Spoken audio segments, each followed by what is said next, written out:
It's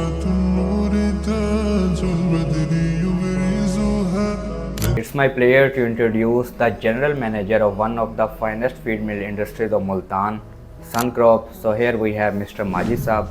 अस्सलाम वालेकुम माजिद साहब, कैसे हैं वालेकुम आप? अस्सलाम वरहमतुल्लाहि वबरकातुहू। तो आइए हम माजिद साहब से जानते हैं कि सन क्रॉप की इलेक्शन के बाद जो इनको सबसे बड़ा मसला दरपेश था वो हैवी लोड और ट्रिपिंग के था। तो इसके हल के लिए इन्होंने फाइन इलेक्ट्रिक का ही इंतखाब क्यों किया और फाइन इलेक्ट्रिक की कारकर्दगी कैसी रही? फर्स्ट ऑफ ऑल तो ये कि फीड मिल की मशीनरी जो है, जैसा कि अभी आपने जिक्र किया है, ये बड़ी हैवी मशीनरी होती है। तो शुरू में हमें इसका जो टार्क लोड है उसकी वजह से हमें इसके प्रॉब्लम आ रहे थे। इसकी ट्रिपिंग के सिलसिले में बार बार ट्रिपिंग हो रही थी, जिसके लिए फिर हमने जाहिद साहब को तकलीफ़ दी और इन्होंने आके हमारा विज़िट किया और अच्छी तरह से हमारे प्रॉब्लम को समझा। उसके बाद जो इन्होंने हमें सॉफ्ट स्टार्टर दिए हैं, तो वो जो हमारा प्रॉब्लम था ट्रिपिंग का, वो ख़त्म हो गया। फीड मिल में जो मशीनरी है, इसकी कैपेसिटी मतलब बहुत हैवी मशीनें चल रही होती हैं, तो बार बार की ट्रिपिंग की वजह से हम काफ़ी परेशान थे, जो कि ये सॉफ्ट स्टार्टर लगाने के बाद वो प्रॉब्लम हमें दरपेश नहीं है। तो अब हमारा काम अल्हम्दुलिल्लाह स्मूथली चल रहा है। यानी ये पिछले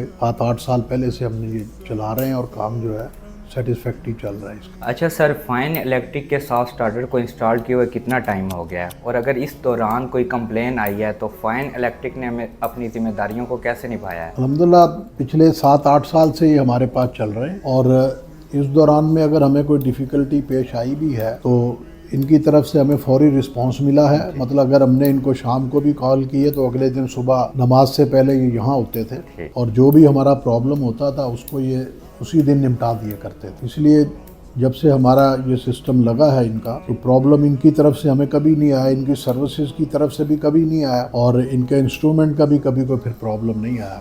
अगर कोई छोटा मोटा प्रॉब्लम आता भी है तो वो विद इन नो टाइम जो है उसकी रेमेडी भी उसी वक्त हो जाती है। कभी कोई परेशानी नहीं हुई इस मामले में। और सर बस आखिरी बात कि आप दूसरे फैक्ट्री मालकान को हमारे सॉफ्ट स्टार्टर के मुतालिक क्या राय देना चाहते हैं? मेरे ओपिनियन के मुताबिक ये बड़ा अच्छा सॉफ्ट स्टार्टर हैं जो इन्होंने इंस्टॉल किए हैं। इन्होंने ना सिर्फ हमारी फीड मिल में बल्कि हमारी घी मिल में भी इनकी तरफ से हमें काफ़ी बेनिफिट मिला है, काफ़ी आसानियाँ हुई हैं। यानी जो हमारे ट्रिपिंग के प्रॉब्लम थे वो तो ऐसा दोबारा से कभी हमें वो फेस नहीं करने पड़े। इसलिए हम जो बाकी इंडस्ट्रियलिस्ट हैं या बाकी जगहों पे जहाँ ज़रूरत है, तो मैं बिल्कुल रिकमेंड करूँगा कि ये सॉफ्ट स्टार्टर वहाँ भी लगने चाहिए और इंशाल्लाह फिर इनका प्रॉब्लम नहीं होगा वहाँ कोई। Thank you sir.